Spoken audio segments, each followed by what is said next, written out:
1, 2, 3. Testing 1, 2, 3. Testing 1, 2, 3. Testing 1, 2, 3. No audio? Can you hear audio? Okay.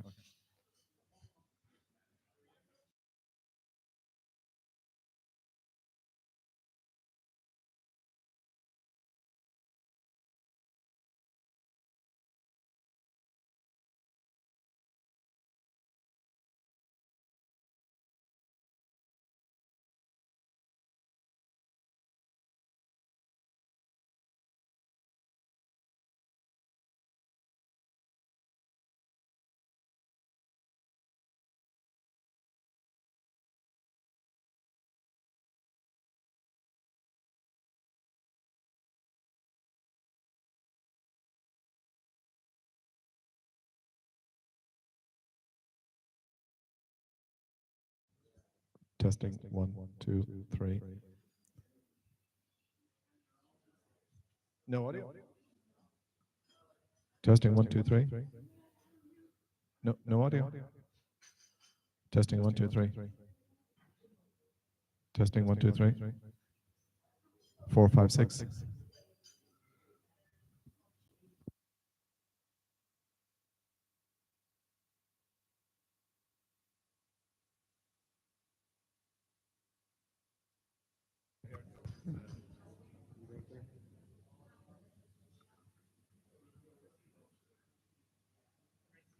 Testing 1, 2, 3. 1, 2, 3. Testing 1, 2, 3. Testing 1, 2, 3. Testing 1, 2, 3. Testing 1, 2, 3. Testing 1, 2, 3. Testing 1, 2, 3. Testing 1, 2, 3. She can hear you. Yeah, very good. Very good. Yeah, Grant. Yeah.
for online, you can use the microphones for the online.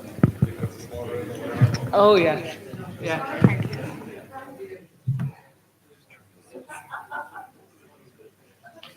Thank you.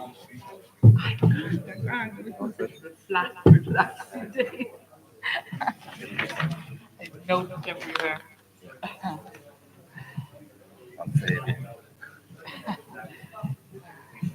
Did you get badly hit with the storm?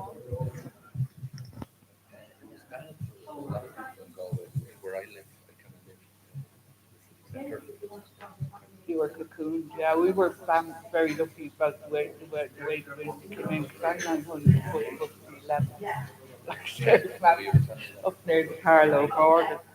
And with the noise of the whistling wind kept me awake half the night. And I had this little queenie. I got put into the old part of the cottage in case there was an electric out because I was standing so and oil, so I wouldn't have had any heating if I hadn't have got it. And it rattled the whole night. I was so pleased when I went out the next morning to see the children were still there. Um, Brian, we're waiting on now. Are you ready, Brian? Okay. Hello? Yeah. I'll stand up. Thank you, everyone. It's lovely to see some familiar faces in the room. Um, we'll start with the last 12 months. Well, first, oh, wait, no, I start first on it. Use my notes, they're everywhere. As there was only one nomination for Cahirlock and seven other nominations for the executive committee, the committee was elected without the need for a vote. Our member secretary has decided to retire and we wish her well. She will be working continually with Kieran Houlihan on the Flickr account anyway. So we did three events. We hosted three events this year. The Garden of Remembrance, we had Bertie Ahern give the keynote speech. He stated how important it was to realise the diversity among the patriots. He quoted Sean Lematt as always emphasising, regardless of later political affiliations, the struggle the struggle for all participants should be honoured. This is very important when we come to understanding what the association is about. Um, he reintroduced the Easter parade on the 90th anniversary um, of the rising. That was 2006. He commented on that there was controversy, but eventually it was settled, and there was no need for the controversy. It all had and still goes off as very dignified remembrance of the Patriots. Um, Last October, we had Marcus Howard give a lecture in the Mansion House. The title of the lecture was How Irish Americans Helped Ireland's Fight for Freedom. This lecture touched briefly on little known chunks of Irish American history. You'll have received an email, a MailChimp inviting you to an event in Glasnevin in February, and this is a continuation of the same theme. He's going to explore more in depth some of the issues some of the history that he raised during his first lecture. Um, then, if for anyone who can't get to the event in February, we're going to ask Marcus to redo the lecture, probably in the autumn, and we'll let you all know when the date is finalised. The informal gathering at the Wynns Hotel on the 9th of December, this group was small. However, there was engaging discussion on several subjects. This included, as you will recall, that last year we unanimously agreed to support the call for a statue for Padraig Pearson O'Connell Street. Our member Larry Urell will shortly be updating us on that call. Brenda, our member secretary, as I said, is going to retire from the committee after this meeting, and she will continue with working with Kieran Houlihan on the Flickr account. Um, she will also advise us on members, update us on members who have signed up and on members who have passed in recent times. We'll be hearing from Kieran Houlihan today about the management of the Flickr account. We also want to thank Eddie Barrett, who runs the Facebook account, and Padraig Partridge, who runs the ex-Twitter account.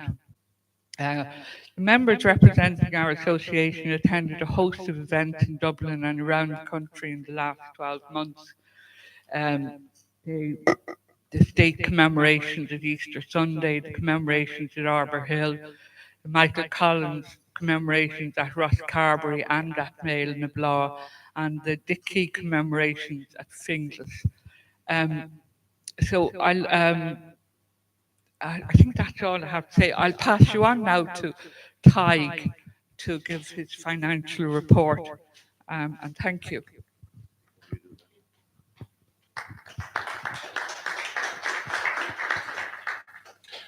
Okay, everybody. It turns out we don't actually have a quorum as per the Constitution.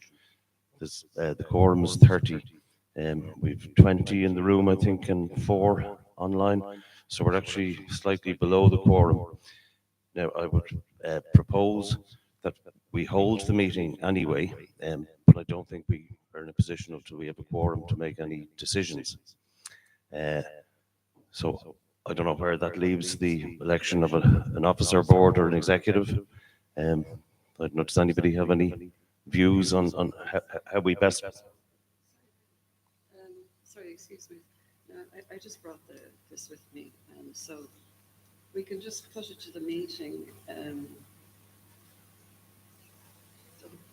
If the meeting should. Okay, it allows us to proceed if the members present agree that we proceed. And then if it's agreed that we continue, we have the proper AGM.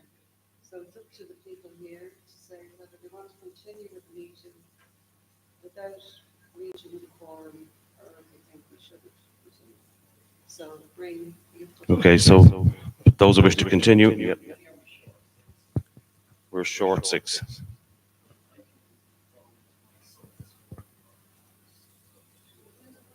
No, we can proceed if the members present are happy to proceed. So on a show of hands, who wishes to proceed? Okay, so that's a unanimous decision. Okay, I'll hand you over to Tig now. Thank you. I will go through the Treasurer's report. So the finances for the year are very similar to previous years. We opened the year with 2,800 in the bank account and received a grant from DCC for 2,500. And that annual grant from DCC, is what sustains the association and enable us to run our events, and particularly the Easter commemoration, which is the cornerstone event of the association. So with that 2,500 coming in, we just over 5,000 available. We spent 475 on this hotel for the AGM last year. The Easter commemoration cost 1,640 in total. Insurance is 560. The website and related costs were 82 and 188 in other bank charges and other expenses.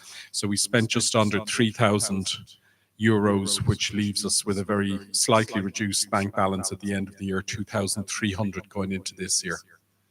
So that's the pattern as it's been over recent years, that the one grant from DCC continues to sustain us, and particular thanks to Councillor Ryan Ring for continuing to help us in get that through the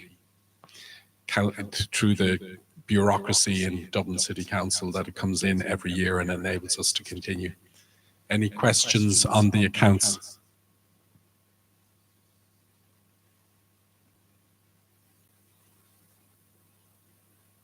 Thank you. Okay. Thank you. I just want also to mention that our friend Jimmy Wren is very ill in hospital, and he, Mary kindly brought up two of his books that he has published. This one, which is out of print, and then this one, which was published a year or so ago. So Mary suggested that I ask if anyone is interested in this book. Maybe we could contact the publisher and ask them to run off a few more. So let me know after the meeting if that's something that anyone in the room wants to do. Thank you. Where's Paddy? Paddy, sorry. I was going to let you speak on Flickr now. Oh, yeah. Sorry. Thank you. Sorry. Thanks, Carmel. Yeah, no, I can give a bit of an update. I think it was at the AGM last year. We said we'd pursue the project which was commenced back in 2016 to collect photographs of our relatives who fought in the Rising. So at that time, we collected around 140 photographs, and they're on the Flickr website. So there were some questions about copyright, which I've been working with Brenda. We kind of resolved those, that we got clarity on the copyright, which is the person who took the photograph owns the copyright, and they retain that for 70 years after their death. But in a lot of circumstances, people won't know who took the photograph or when they're dead. So, you know, as long as we kind of say the copyright is unknown and say it's courtesy of whoever provided us, that's sufficient for the time being. We met with the myself and Brenda met with the National Library of Ireland to talk to them to see if they'd want to partner with us to collect photographs and to do it professionally. But they weren't able to help, but they were very supportive and suggested we contacted a number of other organisations, including Dublin City Council. So I contacted them a few months ago, but it kind of, through my own fault, kind of went a bit cold. So I have to follow up with that again. Maybe I'll talk to you about Niall if there's somebody particularly in the DCC who can help us on that. We regained access to the Flickr site, which through over the years we'd lost access to it. So we regained access to that and the password, so we can update the Flickr site now. There were some other accounts we weren't able to get access to, but I think we can still proceed. In terms of plans for next year, what I'd be suggesting is currently the Flickr site has ads on it, and it costs around €6 per month for a 1-year subscription to remove the ads. So if the committee is amenable, I'd suggest that we pay for it to be ad-free and then consider linking from the website to the Flickr site so people can see there. There's a lot of information there already. I would say around 140 participants in the Rising with short bios in each of them. I'd be reluctant to kind of go out and start saying we're going to collect photographs again, because there's a lot of work behind that in terms of setting up an online form, getting stuff in, validating it, and everything like that. I would prefer to see if we can partner with some other organisation first, or at least get a few more volunteers to help with it. But I think maybe we could communicate to the members that once we've linked to the Flickr website, here it is, we're looking at revitalising this project, maybe asking for people if they can help with the project, because there's a bit of work to it. So that's kind of the update for the moment. So we've made a bit of progress in the last year, hoping to have some ideas of how we might continue with the project this year. But I suppose my final word on it, I suppose the reason we're pursuing this is I think it's a very vivid way of bringing to life those who fought in the Rising when you can see photographs of them. We won't have photographs of everybody, but you can see very readily, you know, people came from all cross sections of society, and I think it's a great resource for public awareness of the Rising in the future. So hopefully we can continue on and doing it. So thanks. Happy to take any questions on it or anything. That's great. Sorry about getting your name mixed up with Paddy's. Larry has a report on the campaign to put a statue to Padraig Pearse up in O'Connell Street. So, Larry, would you like to speak now? And I'll bring this down to you. Oh, yeah, sure. Yeah. Thank you very much indeed, ladies and gentlemen, for giving me the opportunity to say a few words here today. We came together, a few of us as a group of people. We felt that it was long overdue, that there was nothing to represent Patrick Pearse, other than that we know of there's 2 statues out in St. Enda's, one in the grounds and one inside. They're 2 heads. The man who came out and read a proclamation was Patrick Pearse. Nothing would have happened without Patrick Pearse. We have James Connolly in the street, the great trade union leader of the lockout in 1913. We have James Connolly in Beresford's place, and rightly so. the Irish Citizen Army, but there's nothing to Patrick Pearse, which I always felt was very, very sad. It should have happened in the early formation of the state. Unfortunately, it didn't. The 25th anniversary passed by, nothing happened. The 50th anniversary passed by, and it should have took place in 1966, while still some of the people who took part in the 1916 right through to 1922 to 1923, all of that should have been done, and there should have been a statue put up. It hasn't happened. The 100th anniversary has passed by, and nothing has happened. I've spoken to many, many people at a high level, and they kind of just stare-brush. They listen to you, but nothing happens. Unfortunately, you know, I've gone around now, and we've spoken to what I call the plain people of Ireland. I've gone and spoken to workplaces. I've spoken to some people in secondary schools, and I get a great feedback from people.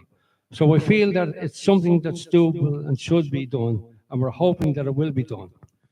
So what's going to happen now, we've had a meeting in November, and we couldn't have had a better venue, and thanks to the good auspices of the good lady beside me, Deirdre Colgan, she got Pearse House in Pearse Street, where Patrick Pearse was born. And we couldn't have started off in a better place than the house that he was born in. At the moment now, we're trying to get a few leaflets and brochures printed and get them out to the general public. We're going to travel around the country as well, different parts of the country. We're going to go through the trade union movement, to trades councils, county councils, and to rally the plain people of Ireland and the Irish people abroad in America, Australia, Germany, Holland, Denmark. And we've been in contact with a gentleman in America, and he seems to be very supportive to what we want to do. So I feel that when we have that support now, and to the good organisation of the Relatives Association and other organisations, we're not affiliated to any political party or any political organisations. We're an autonomous body. We've asked people to come on board with us to try to help us along the road. We're getting great support, I have to say, but we haven't gone to speak to anybody in authority as yet. But I know we're going to be knocked left, right and centre, because we've had this previously with a statue of Liam Mellows in Finglas. When one gentleman on the council wanted to know, he started talking about a generic Indian. And I had to explain to him, I said, you're a well-educated gentleman, I'd expect more from you. And he looked at me and he drew in his horns. I said, we're talking about Liam Mellows. I said, not a generic Indian. So he drew his horns in, and through perseverance and determination, that statue was there. It's a beautiful statue in Finglas. If anybody has been there, they always come back and say, yes, it's a fine piece of work. It definitely is. But we got great support from people like Niall Ring, from other people as well along the road. People gave us great support in doing that. Robert Ballard was very supportive to us as well. And, you know, there is great people out there trying to do great things, but it's something that should be done for the Irish nation. We ask to go bring it from here today, put it out to your relatives, friends, neighbours, that when we do come around to their areas, that they will support it. And I do feel that there's a new government coming in now, and it has to be done now, because if it doesn't happen in our lifetime, the people that come after us, they won't have the same affinity as we have now.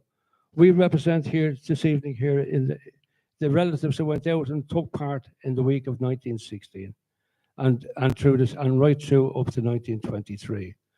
And I do feel that there's great support there, but it hasn't been brought to bear by the successive governments.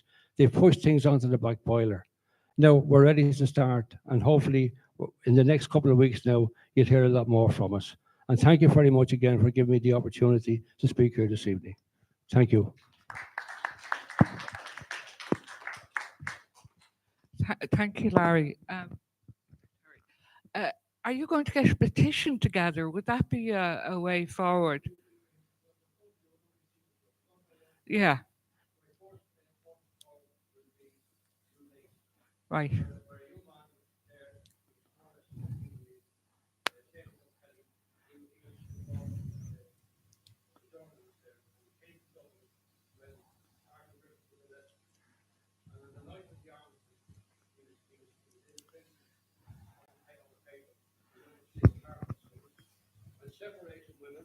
Auxiliaries and British, sorry, and British servicemen and widows and separation widow came and they kicked in the door and they bet him to a pulp. Seamus O'Kelly is very well known for a play that he wrote called The Weaver's Grave. I've been to Congar na Gaeilge and I've wrote to Congar na Gaeilge to see what he put a plaque up to. We're going to Nace and we're going to put a small table there and take signatures in Nace. And then we'll go to other places around the country. We'll go to Mullingar, we'll go Wexford, we'll go all over the place. And that's and to get people to petition their public representatives to call and to bring it up in the Dáil that it's overdue and something that must happen. It wouldn't happen in any other country. It's the same like Moore Street. If Moore Street was in any other country or in America, it would be a huge tourist attraction. All the laneways and all are still there. And the only thing all of these governments in successive years, they know the price of everything and the value of nothing. Thank you very much. Well, thanks, Larry. And certainly when you get to go to Wexford, call me in because I can help. I live down there and we can all probably help pull in petitions from just even neighbours. You know, there's young people at our gathering in December and they were really kind of questioning, which is rightly so, why he isn't in a statue in O'Connell Street. One of the girls said they stand there every Easter and read his proclamation and there's no sign of him, you know. So that's great. And keep us in touch with what you want. If we need to MailChimp the members for any help you might need, do let us know. Thank you, Larry. Where am I at now? Brenda, would you like to give your report on the members and the no, I just thought that you might want to speak about the members who passed away and the new members. This? Oh, right. Sorry. Sorry. Yeah, there was Marion Durnan. She was from Wexford. She died. And Rose Debenham and Muriel McAuley and Ian McGarry. They all passed away in the year. And we've apologies from Australia from Donald Denham, Una McNulty, Honor O'Brocal and Brona Nilone. That's fine. Have you anything you want to say to the group? No? Okay, so I open it to the floor. Is there any questions for the committee at the moment or progress? No? Yes, Claire.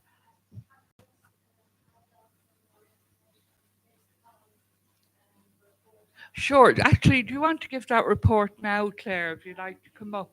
Yeah, sure.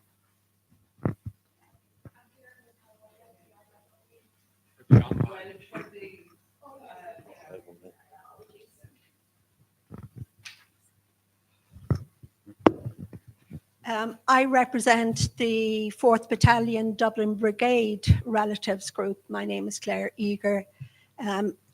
Late November, we became aware as a group that Dublin City Council were proposing to a planning permission had been submitted to actually build over the site at Marrowbone Lane of where the 4th Battalion fought. Now, members probably be aware that this is not only where the 4th Battalion saw it, but actually it was the highest proportion of Cumann na mBan members actually also fought alongside them. When we found out about the planning permission having been submitted, we made our submission ourselves to the Dublin City Council, and following on from that, we actually met with representatives of the council, the then project manager, the architects, and members of the cultural side of Dublin City Council as well. Myself are convening important historical nature of the site, and having discussed it, we then as a group walked the site. We pointed out the various historic things. For example, there are bullet marks on the corner of Maribon Lane and Forbes Lane, and whether Dublin City Council knew, I'm not sure, but actually I think it came as news to them. Now, following that, the consultation process ended on the 26th of November, and just after Christmas, we in the 4th Battalion met in January and made our own group aware of it. And from that meeting then, we made a second submission to Dublin City Council. Now, it's our understanding that the Council Planning Committee will meet in early February, and obviously, as a group, we would like to attend the meeting to keep a watching brief. And essentially, that is the situation as it is today.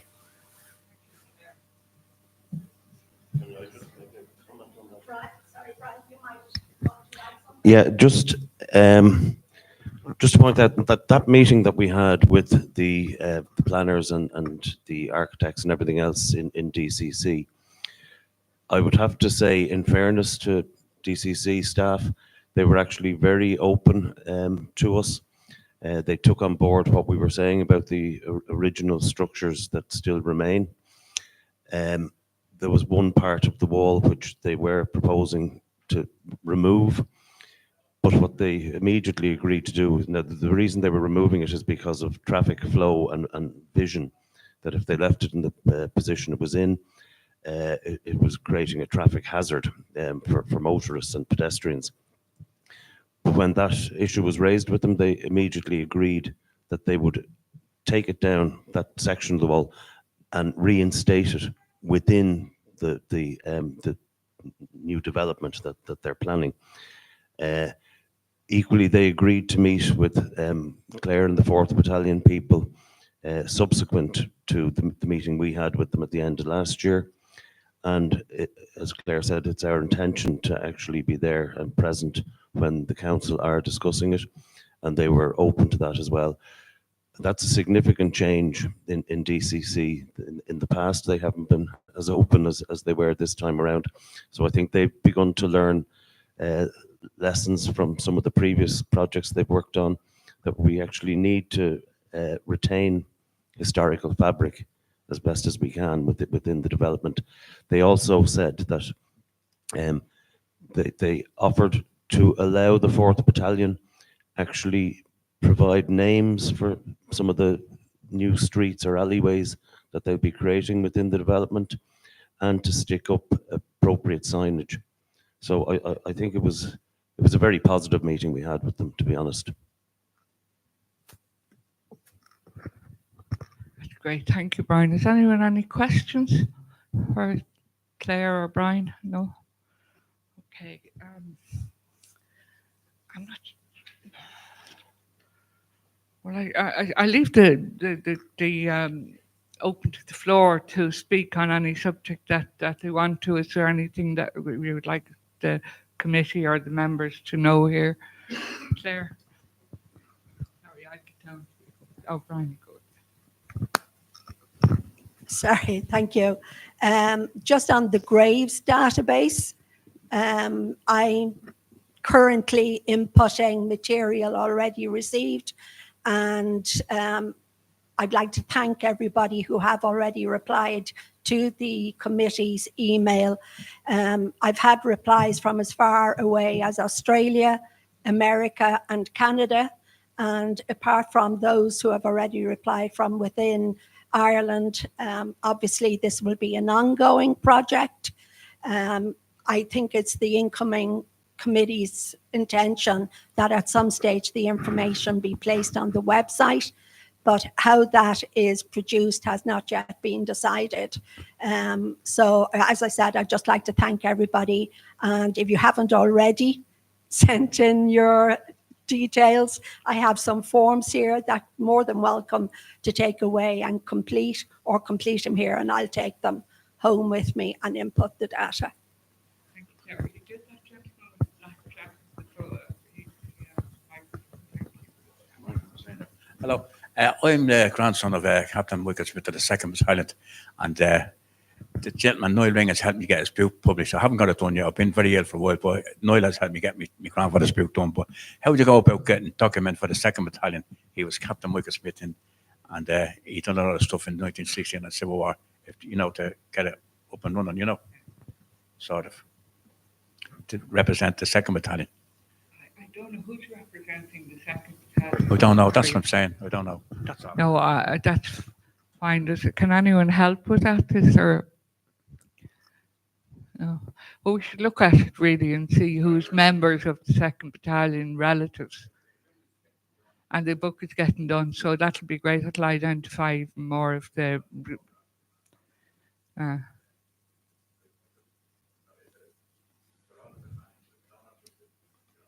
Yeah, that's a good idea, because there's all these gaps in where lists are. There's, like, 4th Battalion have their members, but there was all sorts of groups, like, from out around that came into Dublin during the rise, and there was guys from battalions that were outside of Dublin.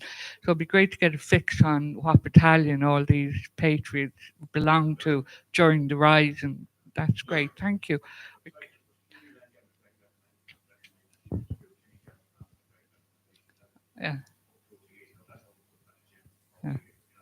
Yeah. It's so sad to hear he's unwell. Yeah. Oh, thank you for that. Thank you. Sorry, I just have something online from Padraig Green, just on probably the 4th. I'll just read this out. So from Padraig Green says, can you say that our latest submission to them includes a demand that we want the revolutionary history remembered, not just outside on the street, but also inside the new buildings? The danger is that those who take over the buildings will not include any revolutionary history inside.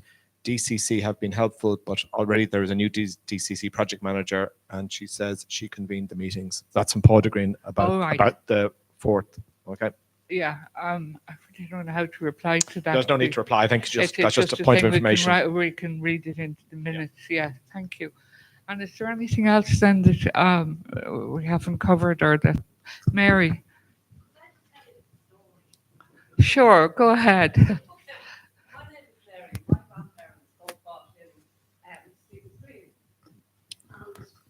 They went on to have 5 children, and their eldest son, I'm the daughter of a daughter, but the eldest son got my grandparents' medals, and he gave them to his eldest son, and they all live in England. And in point of fact, when my cousin inherited his father's medals, he didn't even know what they were. All right? So here's me trotting out to the GPO, to 1916, and I asked my cousin, could I have the medals to wear on the day? Because I go to these things with Charlie and Jimmy all the time, and they're festooned with medals here, and I've nothing. So I asked him, could I borrow them? And he very reluctantly agreed, and he sent it to me by post. This is after Brexit. So I got a letter from An Post on Holy Thursday telling me I had to pay a sum of 83.57 before they'd give me the medals. But this was Holy Thursday, and I got it like late in the evening, and the post office was closed at that point, and it was closed on Good Friday as well. So what was I going to, oh no, I went up on Good Friday, that's right, and I paid it, and I kind of said, can I have the medals, please? And they said, oh God, no, we'll have to put that through the computer, and anyway, you won't get them for about 10 days. And I said, but I need them for Sunday, to go into the GPO. And they said, well, sorry, you can't have them. But I don't like somebody telling me I can't. So off I took myself up to my local post office depot, and I told them the story. And there was a guy in the post office who was really interested in all of this. And he said, okay, I can't do anything, but I'll get in touch with somebody who's working out in some depot out in Blanchardstown, which is probably where they were. Oh no, they're not in Blanchardstown, they're down in, out by the Red Cow Inn, somewhere out there. So the long and the short of it was, about 7 people who weren't even supposed to be working all came in, and they all got stuck into searching for these medals. And there's crates of post. It's not just that they're on a nice shelf like the sorting office. There's crates and crates have to be unloaded and whatever they have to do. But anyway, this guy, David Newman, he's the one who offered to really, really help me. And he roped in all his mates, a Brian Page, a Brian Supple, Shane Hughes, Aidan Foley and Phil Gray. I've never met any of these people, but they all came in on Easter Saturday and they all got stuck in.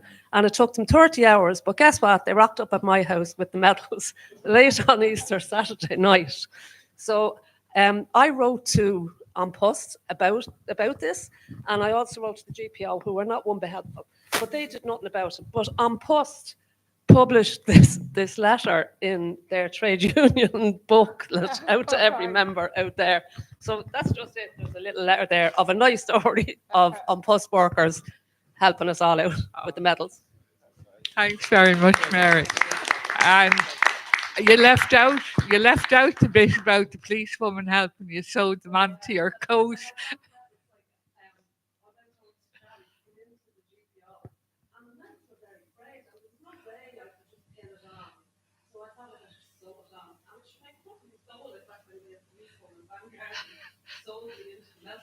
Yeah, it was great. Oh, yeah.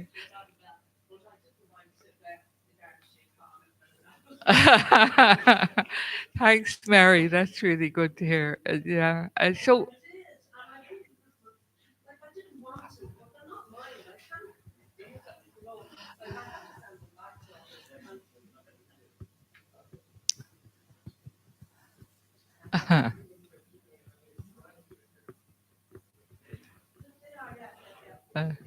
yeah. Yeah.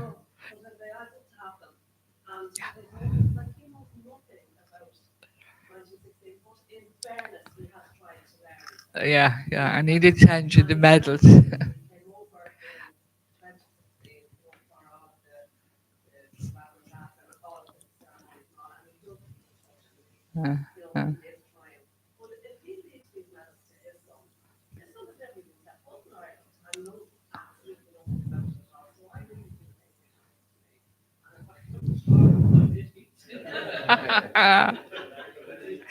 Yeah.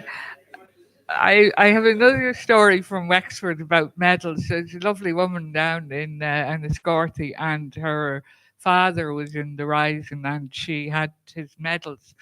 And every time anyone with a Republican background died, there was fellas showing up at her door saying, "Can we borrow the medals to go to the funeral?" So she said, "Look, I was afraid that one day the medals wouldn't come back." So she got the nuns to sew them into a little sort of plaque thing, so that when the fellas came, "Oh, look, they're in this. I can't give them to you anymore." But it was purely fact. She was, every time she gave Len to the medals, she'd hold her breath till she got them back.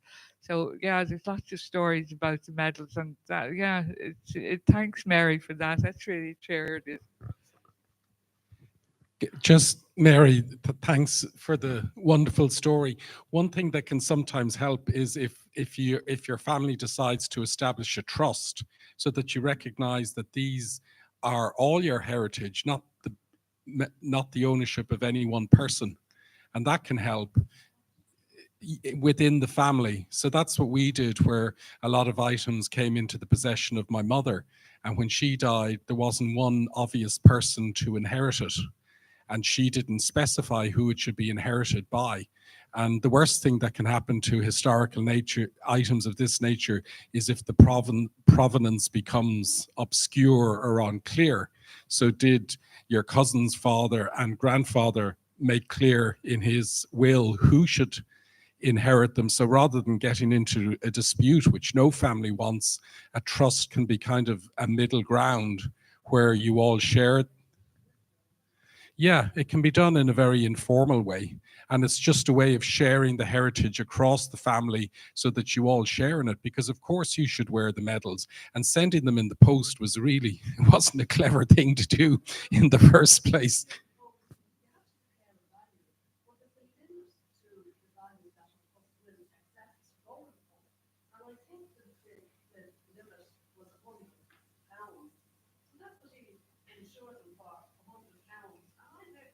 They're priceless. Yeah. So he should have brought them over to you, or you go over and collect them. But these items are irreplaceable. So they're not to be sent around by post. But maybe something like that would help in the future, so that you all share in it, because as you said, it becomes more difficult as the generations go on.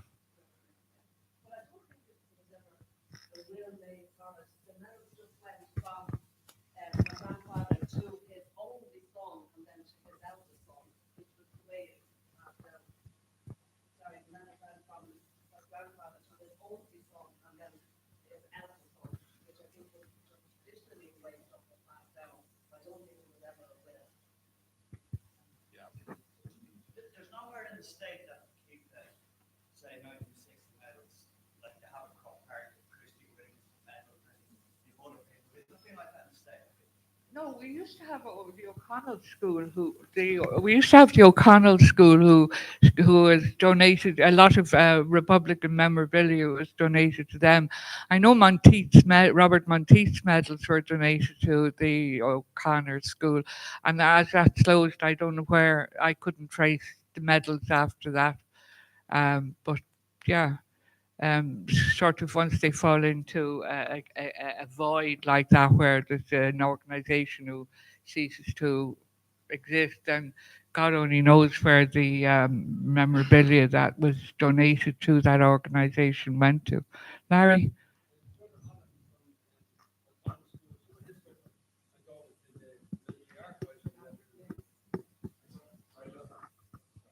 Just on from Padraig, a question: should we be looking for a space where our memorabilia as a relatives group can be stored and displayed safely? We are the first and second generation, but as we get into the next generations, there will need to be somewhere safe. Perhaps we should look at this as a legacy. And she says, Kilmainham does not display it, nor does the National Museum. We need a new dedicated space. So maybe it's a good idea to actually work out where things. I know. Certainly, my relations, some stuff went to Kilmainham, some stuff went to the National Museum, I think, or something like that. But it was Kilmainham. But maybe, as I say, the nenext generation, people who don't really want them or don't value them, maybe there's a place they could go.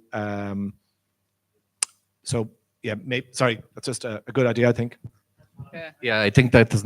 Sorry, my name is Vernon Rush. I think that's an excellent idea.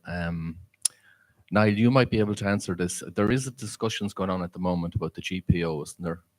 That it'll be a museum or a theatre or whatever.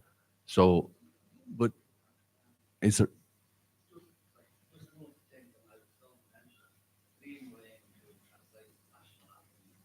Yeah.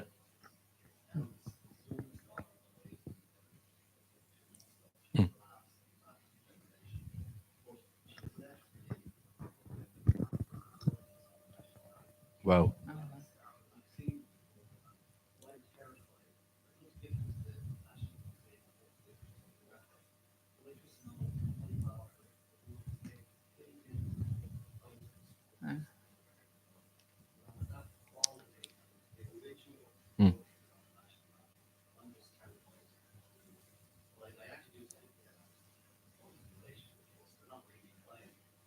Yeah. Yeah.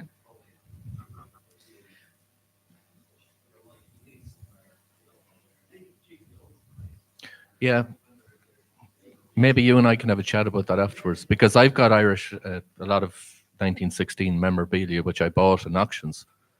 Now I want to leave it to the state, but just like you, I'd be afraid unless there's a place that's designated that, to keep this. And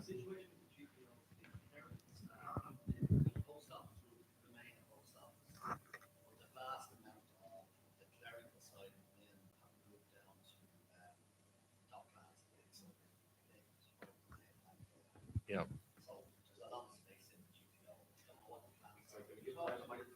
Online or asking for it. That's all right.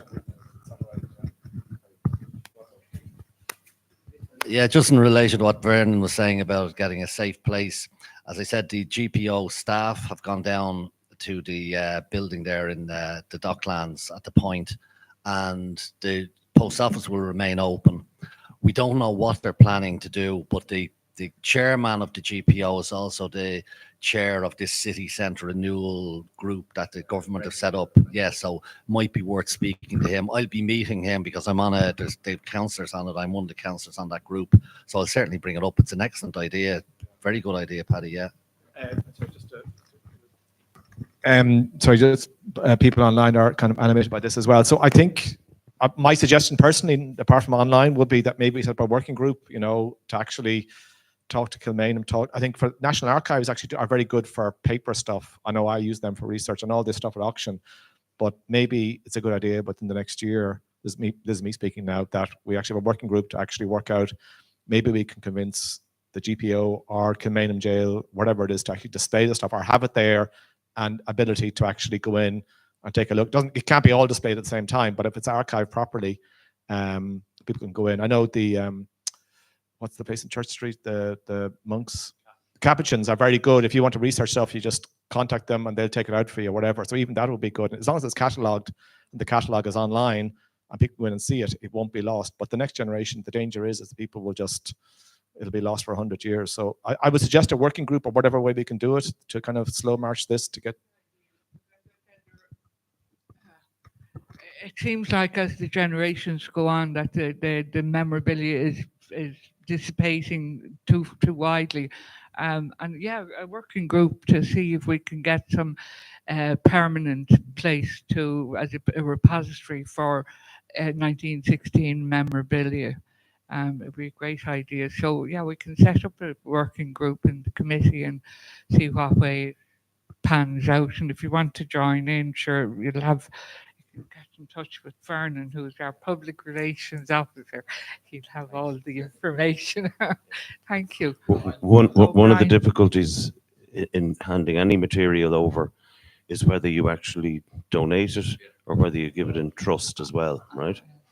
I know my family in when Kilmainham was opened, my grandfather actually gave considerable amount of his material to them, and it completely disappeared. And there's absolutely no trace of it. What we had left within the family, we actually gave to the military archives. So they're stored there, but they're not on display, nor will they ever be, because, you know, if you take something like, say, a medal or a card that was produced after his incarceration in prison, you know, to raise funds for the prisoners, they have loads of them. So they're not going to put them all out on display. So you do have that risk that something is going to be put into a drawer and never sees the light of day, even if it is catalogued.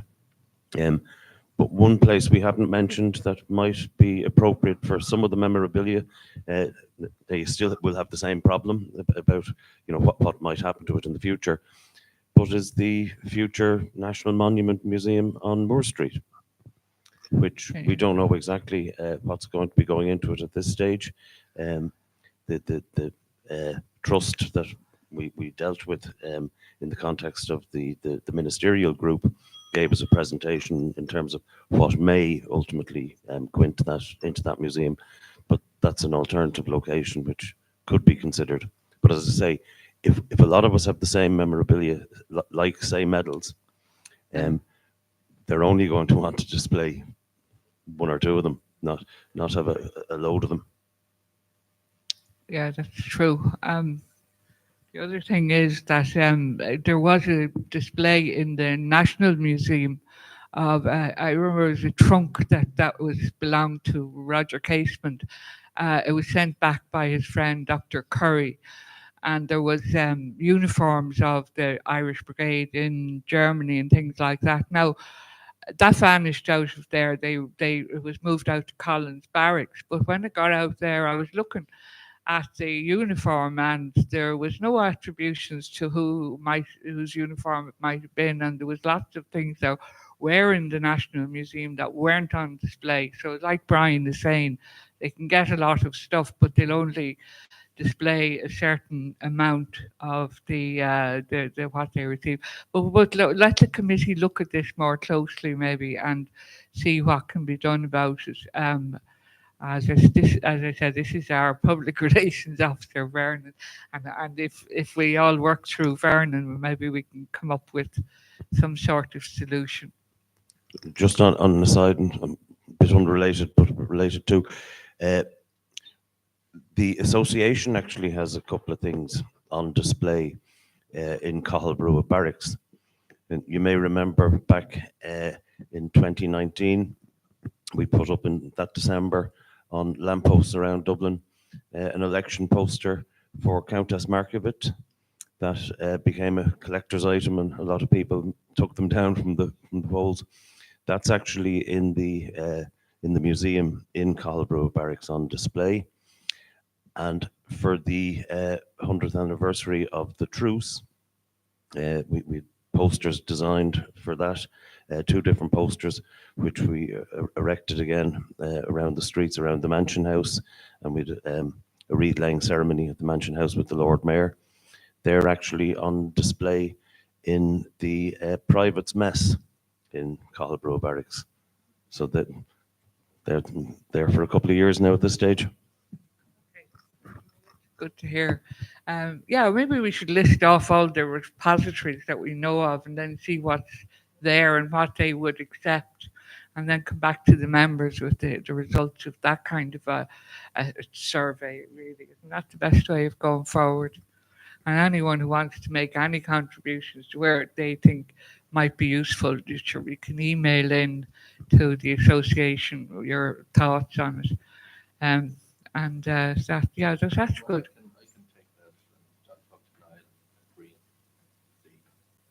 Yeah, and just for the fact that sometimes good. Sorry, we'll set up the new group and we'll see what we can do about a repository or two, and maybe just to identify all the different repositories where there's memorabilia. That can be interesting for future generations. Whether it's Cork University or wherever the stuff is, if we can list that all out for future generations, I think that would be good. So anyway, that shows if yes, Brenda. Hello. Just want to thank Paddy for setting up the webcast today, and it's great. I don't know how many people have joined. All right. Well, that's brilliant. Yeah. But it's a big day, I think, in our own little history to have managed to involve or invite overseas members or whoever they were to attend the meeting. They're all very welcome. And it's all thanks to Paddy, anyhow, that we were able to do it. Yeah, and if they have any comments or anything to add, please email in your comments to the association, and we will deal with any queries or anything that you might have. And thank you again. I think we have covered all the subjects we needed to, so I'll call the meeting to an end, if that's okay. And open. Vernon wants a word. Sorry, I'd like to thank Kieran as well, because Kieran gave me a lot of help. We put some additional stuff up on the website. There was a few TG Carr documentaries, Seachtar na Cosca, Seachtar na Jarmada, Irish Times. There was a link to Four Courts app and an RT interactive map. So just to say thank you very much for helping me during the year on that.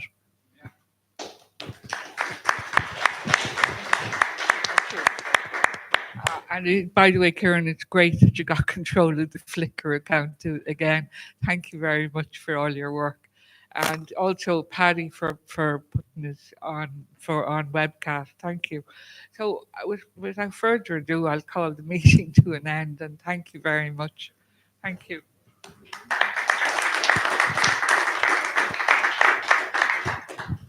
good. The bar is now open. I hope the food is back. I had a very early breakfast.